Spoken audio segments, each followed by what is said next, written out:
Boleh. Okey, kita akan sambung pembelajaran kita pada hari ini. Okey, sebelum ni kita sudah membangunkan atau cara menggunakan struktur kawalan, iaitu jujukan, kedua pilihan dan ketiga ialah ulangan. Okey, pelajar-pelajar sekalian, semua sudah mencuba menaip atau cara ni. Okey, sekarang ada satu kemudahan yang sangat bagus untuk anda ialah menggunakan handphone. Okay, anda boleh download apps Python untuk mencuba di dalam handphone, kecuali kepada pelajar yang ada yang mengatakan bahawa handphone mereka tak boleh download sebab storage mereka tidak mencukupi. So, nasihat juga ialah cuba kosongkan sebahagian daripada permainan atau game komputer. Kemudian data-data dalam WhatsApp, contohnya gambar lah, video lah, tolong kosongkan lah. Okay. Ataupun pelajar boleh berbincang dengan ibu bapa untuk membeli satu lagi kad, SIM card, bukan SIM card, memory card lah, untuk pindahkan sebahagian data ke memory card. Okay.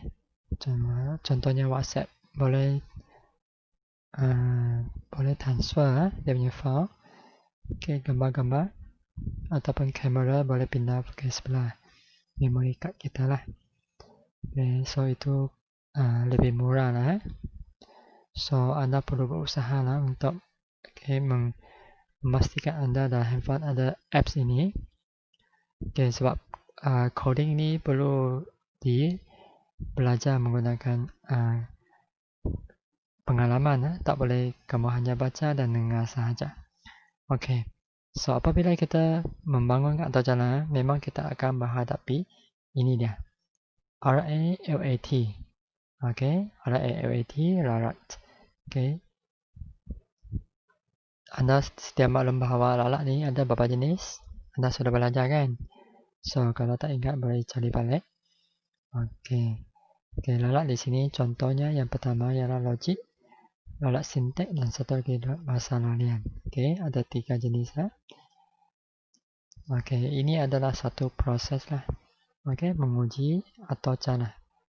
Okay, menguji atau cara adalah satu proses ataupun fasa keempat dalam proses pembangunan aplikasi komputer. Okay. Setiap baris ini akan ditulis dan dikubah ataupun dipadam. Dikubah sebab dipadam sebab mungkin salah kan. So kita perlu padam dia dan kita tulis yang betul lah. Okay. So kod mesti melalui proses pengujian. Okay, ataupun kita panggil dia sebagai pengujian dan penyararat. Okay. So kita tengok di sini. Okay, bagi murid yang baru belajar mempelajari pembangunan sesuatu atau cara, so biasanya kita akan melakukan kesilapan kan. Ini anda memang sudah ada pengalaman. Okay, sebab kita jarang-jarang menggunakan atau cara ni. Okay, biasanya di sini lah. Ini boleh tuliskan nota. Okay, kejadian rarat yang sering dijumpai. Okay, yang pertama, rupa menaik penutup kurungan. Ini biasa kan, ada buka dan hujung sana tak ada penutup. Okay, ataupun indent, kenyataan else yang sana. Okay, indent maksudnya kita tekan terlalu banyak kali masuk ke sebelah kanan. Okay, apabila ada coding nanti cikgu terangkan apa itu indent. So ini boleh anda salin sebagai nota tambahan. Okay, ini biasanya pun samalah. Waktu kita belajar di sekolah memang belajar banyak hal masalah. Sepatutnya buka, penutup dan buka dan tutup. Okay, ini hari itu ada pelajar yang cuba kan guna handphone. Okay, guna apps. Okay, anda type indent ni salah. Indent maksudnya ruang kosong, spacing tu. Spacing tu. Okay, ini perbualan. Okay, apa tu rarat? Okay, atau kesilapan. Okay, ini dipanggil dia sebagai pepijat lah. Pepijat. Bukan Okey, berpijak lah.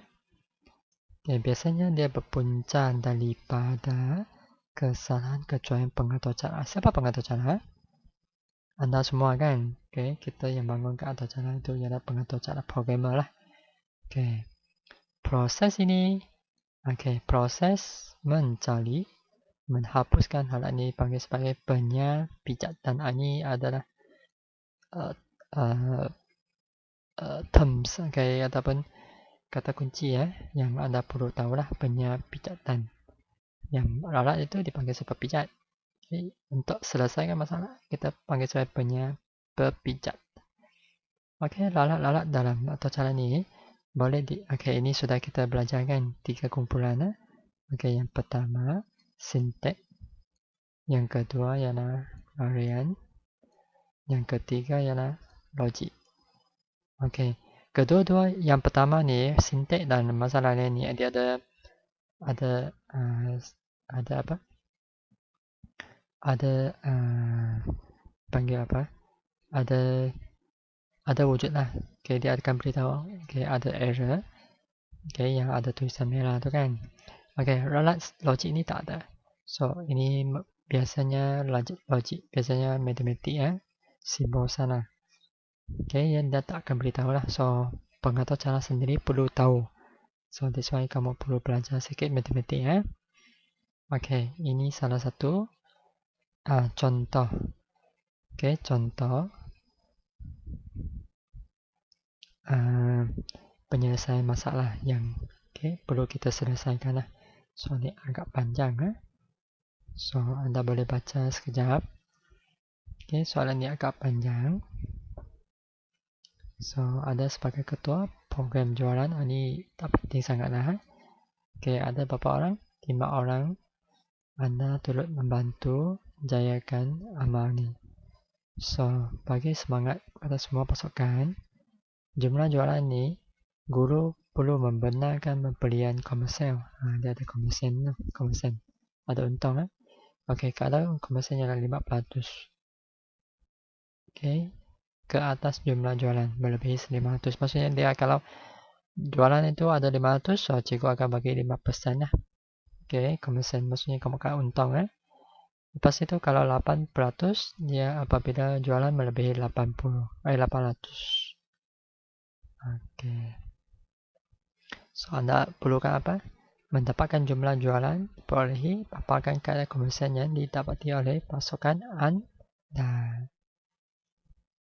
Okey, di sini penyataan masalah. Kenapa sih input? Apa input yang kita perlu?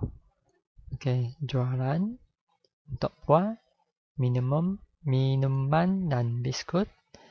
Mengenal pasti proses yang terlibat itu proses apa?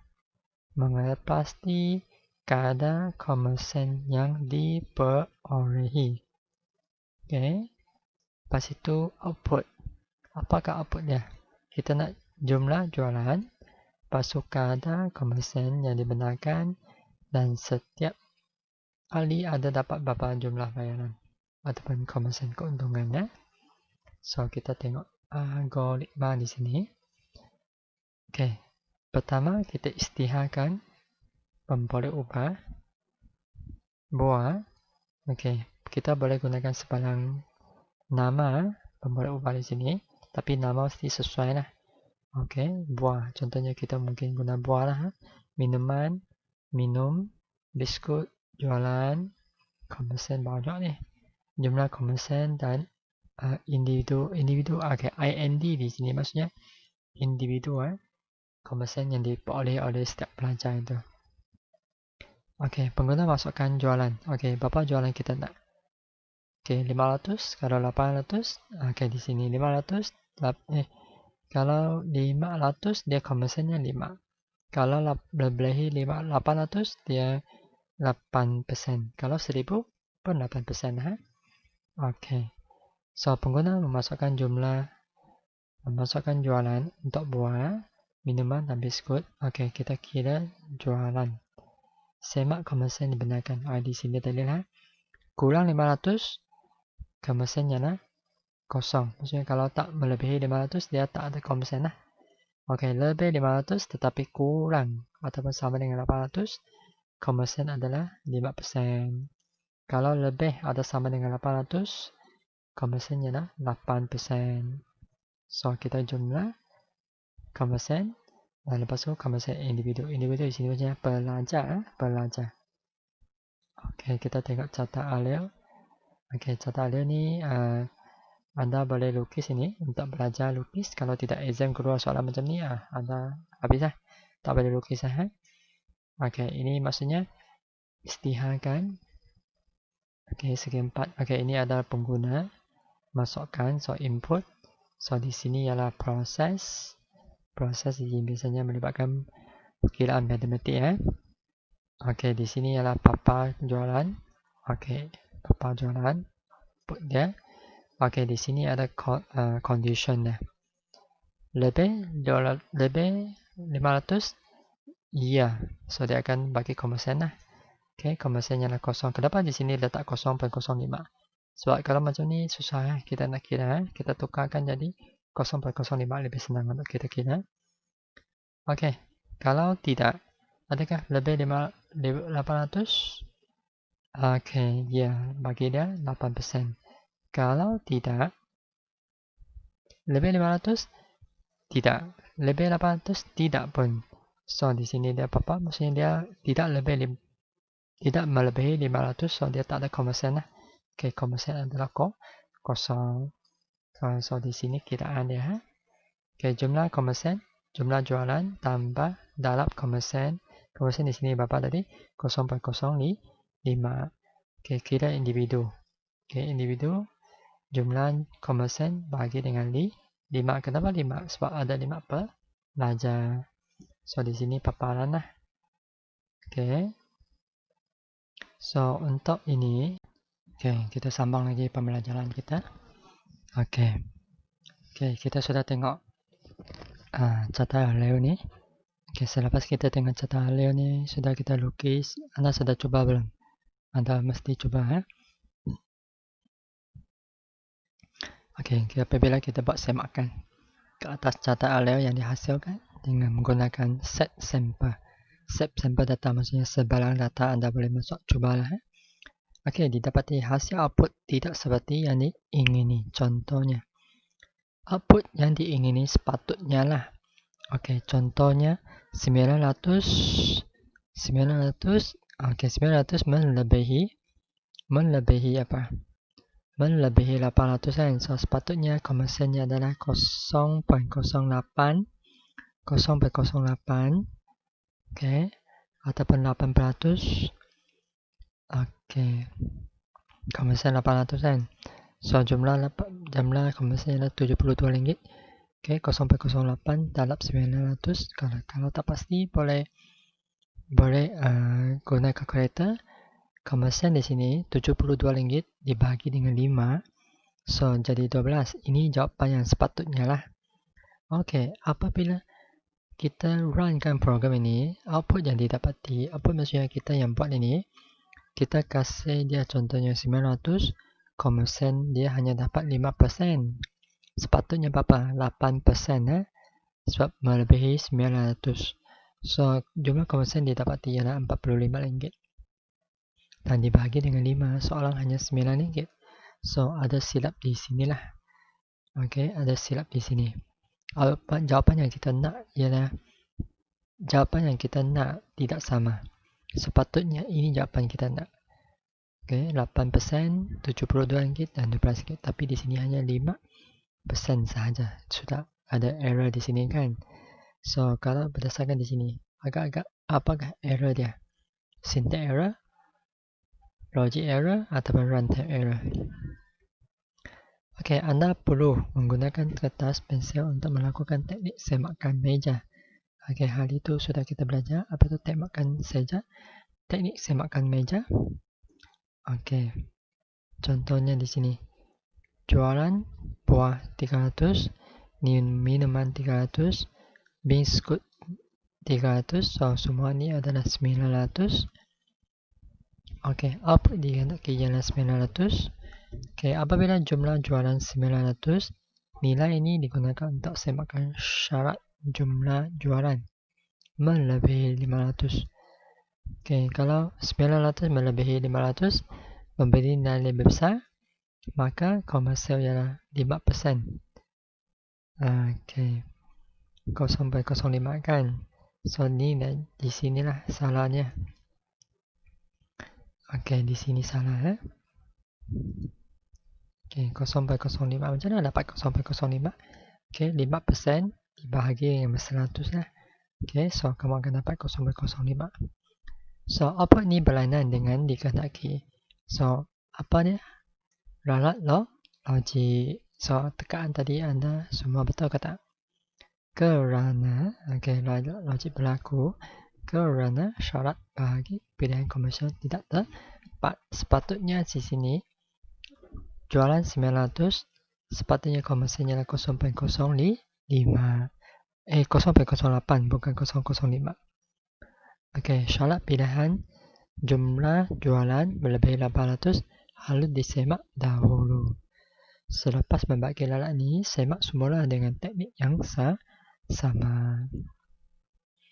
Oke, apabila jumlah jualan 900, nilai ini digunakan untuk semakan syarat jumlah jualan lebih 800. 900 melebihi 800 memberi nilai benar, maka komersial ialah 8%. Okay, so 900 dalam 0,08 sepatutnya RM72. So 72 ringgit bahagi dengan 5. Okay, 5 orang kongsi lah. So seorang dapat RM14.40. Okay, output individu komersial adalah berlainan dengan nilai diingini. Okay, di mana silap? Sepatutnya nilai berapa kita nak? RM72. 72 ringgit. Kenapa di sini 14 ringgit? 14 ringgit 40%. Okey, ini ialah rumusnya. Jumlah komersial bagi dengan 5. Okey, kita tengok. Jumlah ahli pasukan termasuk ketua adalah 6 orang. Oh, bukan 5 orang. Oh, ada ketua. Ada ketua ni logik lagi. Logik error lagi. Okey. 6 orang lah, bukan 5 orang. Oleh itu, pembahagian komersial menjadi salah. Okay, rumus perlu dibagi dengan membahagi jumlah komersial dengan 6. So, catat alih di halaman 154 ini. Okay, ni. Catat alih ni ada silap lah. Okay, so jangan salin yang ni. Salin yang betul punya. Ataupun kamu perlu salin lah, yang salah satu, lepas itu salin yang satu yang betul. Barulah belajar kan. Di sini baru yang betul. Mana yang betul? Di sini. Kita balik atasnya tadi ialah ini dia. Lebih 500 dia dahulukan dulu. Lepas tu 800. So sini silap lah. So sepatutnya yang betul ialah ini. Jumlah jualan lebih 800 ya.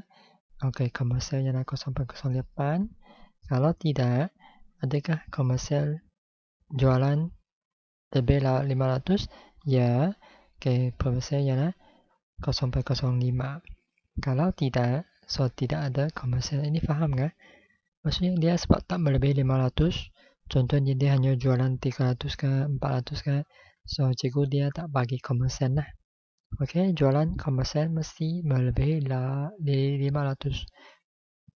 500 dapat 0,05 ataupun 5%. Okey, kalau lebih 800, 8%. Okey, ini dia. Kemudian di sini satu ralat lagi. Okey, individu punya komersial mesti bahagi dengan 6. Okey, kenapa 6? Kerana termasuk ketua dia dan member dia ada 5 orang. So, semua adalah 6 orang. Okey, ini kod dia. So, nanti cikgu akan tunjukkan kod yang cikgu buat sendiri. So, anda boleh cuba coding ni. Cuba coding ni gunakan handphone. Cuba tengok kamu dapatkan coding ini tak. Kalau cuba di sini ada error kan. Okey, ada error di sini. Okey. Paparan masa ralian untuk pelaksanaan pertama. Ralat masa ralian. Kenapa ada error di sini? Oke. Oke, semua error ni kita akan bincang untuk yang pembelajaran seterusnya. So, topik ni agak panjang lah. So, kita bagikan dia kepada beberapa video supaya lebih data anda tak habis sekaligus untuk mendengar video ni. So, kita punya data semua bukan banyak sangat lah. Kecuali mereka yang tinggal di pasar yang ada Unify. Oke, unlimited data. Oke, untuk pembelajaran kita hari ini kita berhenti di sini.